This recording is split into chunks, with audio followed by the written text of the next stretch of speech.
147 148เกือบ150เลยได้พร้อมนี่เดี๋ยว20,000หลังบ่หอดนะจอยเ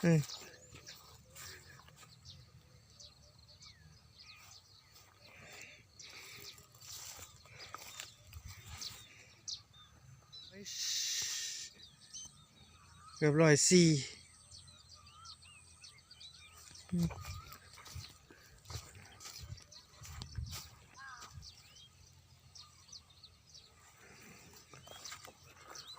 มันยากไปเลยวะยายเอา150กว่าคุณต้นแล้วก็ใหญ่เชื่องเลยเนี่ยมีอยู่ไม่ใช่เมืองไทย6530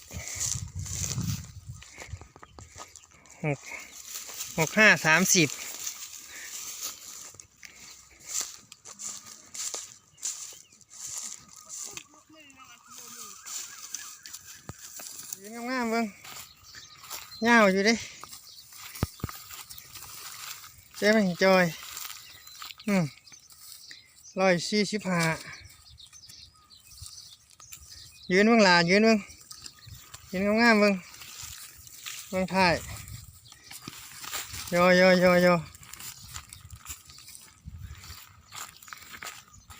อย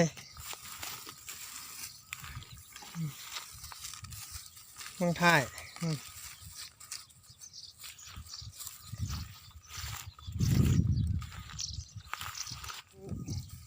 127 128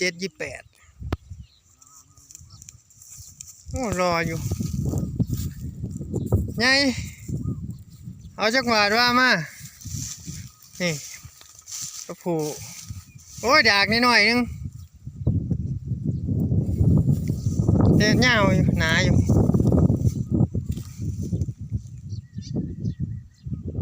สาว135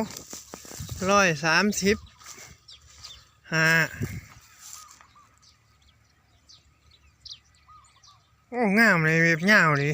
เรื่องดีง้อใน2 หน้านี่ใช่เอา8,000เฮ้ยอยู่ใกล้ๆกันล่ะจะมาต่อเพิ่นมองเอาเพิ่นเอาเลยมีเขาอยู่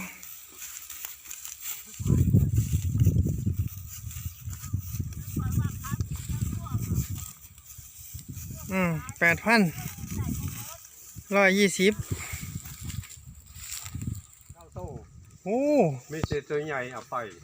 ครับลูกบ่ให้เลี้ยงนะโอ้แม่นี่ดอกเนี่ยอายุหลายแล้วบ่ดื้อหรอ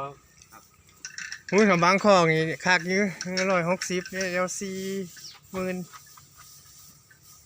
ผู้ได้16,000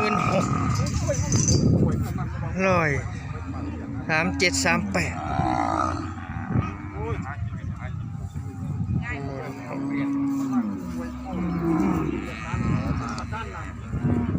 3813-14 เดือนผู้เมืองไทย16,000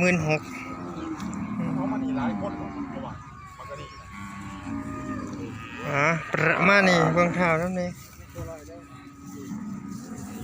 ตัวนี้18,500145พวกนี้ฟันแท้เพราะว่าปีกล้วยนี่พี่น้อง15-16 เดือนเต็มที่เฟ้อบ่ฮอดซ้ำนี่เพราะน้ำนม8 เหลี่ยมเลยแต่ตัวนี้ยาวอยู่ได้18,500งวดรอด2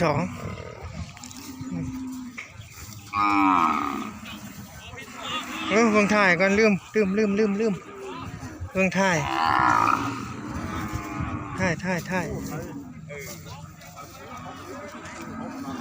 ยี่อ้วนขายเท่าไหร่ก่อนเอ้ย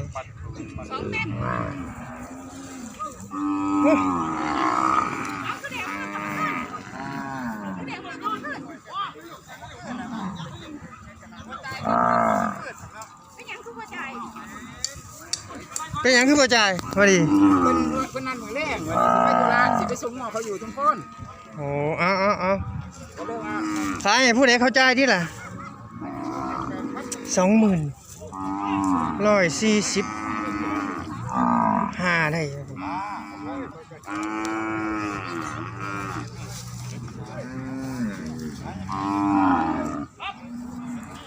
ซ้ำตัวอาทิตย์ผมเอามาอาทิตย์ก่อน20,000ได้เบิ่งถ่ายก่อน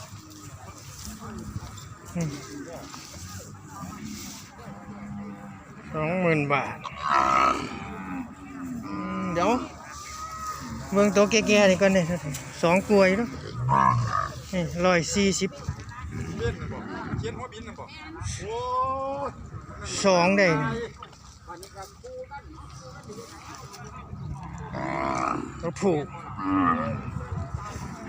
2เท่าไรขายฮะ2เท่าไรได้นี่ ขายไปให้เพิ่น2หา โอเคอ๋อ ขายสิขาดว่ามันแก่ดิ จำได้แล้วตัวนี้คอยจำได้แล้วแม่นตัวที่ชุดที่คอยไปเอาบ่นี่ บ่ ชุดเอาใหม่บ่เอ้ยโอ้ว่างๆคอยก็ไปรออยู่คือบ่สูง1 2 3ประมาณเมตรตัวผู้แบงกัดนี่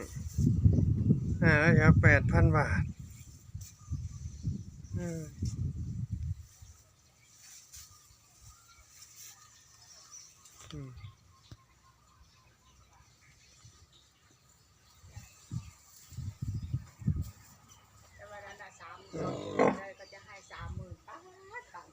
นะครับหล่นเลยนะครับนะนี่อ้วนๆเป็นชะลูเล่เป็นบรามันมื้อนี่เป็นไทยกลางมื้อนี่ไทยกลางนะครับนี่ใกล้ๆผมนี่ก็ได้ขายหมดนะครับงัวผูเวียดก็ซื้อกันพี่น้องครับถ้าผูแบบเนื้อหลายๆนะครับนะเวียดนามเพิ่นก็ซื้อกันนะครับอย่างปูอ้วนๆอ้วนๆ